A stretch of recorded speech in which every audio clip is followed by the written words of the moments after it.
Assalamualaikum warahmatullahi wabarakatuh. Sahabat Tazkirah, insyaallah kita akan mendengar kisah Sayyidatina Aisyah radhiyallahu anha.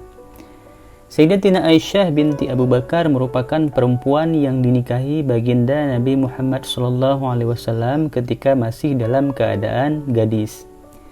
Sayyidatina Aisyah radhiyallahu anha lahir 4 tahun setelah diangkatnya Muhammad menjadi seorang nabi. Namun ada pula yang mengatakan bahwa Sayyidatina Aisyah lahir 4 tahun sebelum Rasulullah SAW diutus menjadi seorang nabi.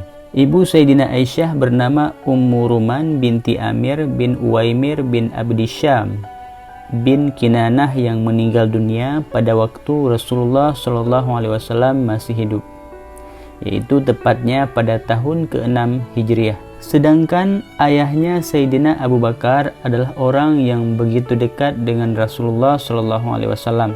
Ayahnya meninggal pada tahun ke-13 Hijriah. Sepeninggal ayahnya, Sayyidatina Aisyah menjalani hidupnya sebagaimana wasiat sang ayah. Aisyah membawa adik perempuannya untuk diasuh dan dididiknya. Adik perempuannya itu diberi nama Ummu Kulsum. Di tengah kemuliaan hidup Sayyidatina Aisyah, Ummu Kulsum tumbuh dalam kasih sayang seorang kakak sekaligus seorang ibu. Di bawah bimbingan Sayyidatina Aisyah, gadis ini menguasai dengan sangat baik ilmu fikih dan hadis. Ia menghafal dan meriwayatkan banyak hadis dari Sayyidina Aisyah radhiyallahu anha. Hadis yang diriwayatkannya dapat diterima dan bisa dijadikan dalil. Sampai ketika usianya sudah bisa menikah, Ummu Kulsum dilamar oleh Khalifah Umar ibnu Khattab. Sebagai kakak, Sayyidatina Aisyah menyerahkan keputusan kepada Ummu Kulsum. Namun, mengenal sifat Sayyidina Umar yang begitu keras, adik Sayyidatina Aisyah pun merasa sangat takut dan tidak ingin menjadi istrinya beliau. Walaupun sempat kecewa, Sayyidatina Aisyah memahami betul bagaimana perasaan adiknya itu.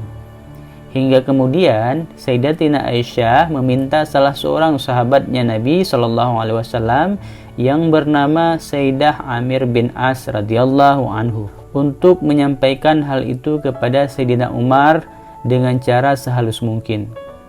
Hal itu dilakukan agar Sayyidina Umar dapat menerimanya dengan lapang dada dan tidak tersakiti perasaannya.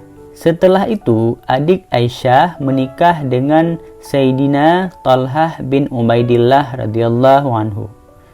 Suaminya adalah salah seorang pahlawan dalam perang Uhud. Dari pernikahan ini, adik Sayyidatina Aisyah melahirkan Zakaria, Yusuf, dan Aisyah binti Talhah. Sayyidina Talhah dikenal sebagai orang yang sangat dermawan. Begitu pula istrinya. Ummu Kulsum binti Abu Bakar mewarisi kemurahan hati sang ayah dan kakaknya. Maka pasangan ini pun saling menolong untuk selalu bersedekah sesuai kemampuan mereka. Sampai pada suatu hari, Sayyidina Talhah merasa gelisah, hatinya dirundung keresahan tatkala ia mendapat sejumlah uang, yaitu 700.000 dirham. Memahami apa yang dialami oleh suaminya, Ummu Kulsum binti Abu Bakar menganjurkan untuk membagikan uang itu kepada para sahabat dan orang-orang yang membutuhkan.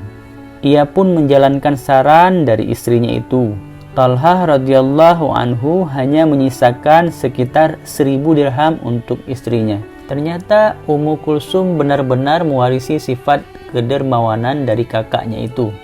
Sayyidina Ummu Kulsum dan Sayyidina Talhah tidak pernah menimbun harta untuk mereka sendiri.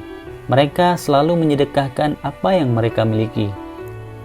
Aisyah radhiyallahu anha telah berhasil mengasuh adiknya dengan sangat baik sesuai pesan ayahnya. Kehidupan rumah tangga adik Aisyah dengan Talhah yang damai dan penuh berkah ini berakhir dengan terbunuhnya sang suami tercinta saat perang Jamal.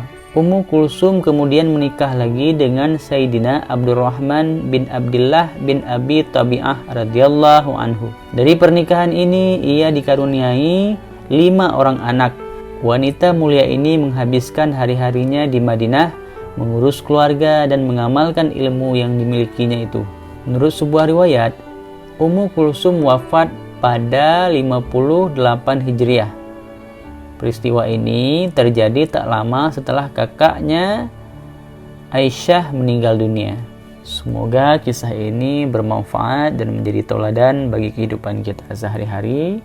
Wabillahi taufik wal hidayah. Assalamualaikum warahmatullahi wabarakatuh.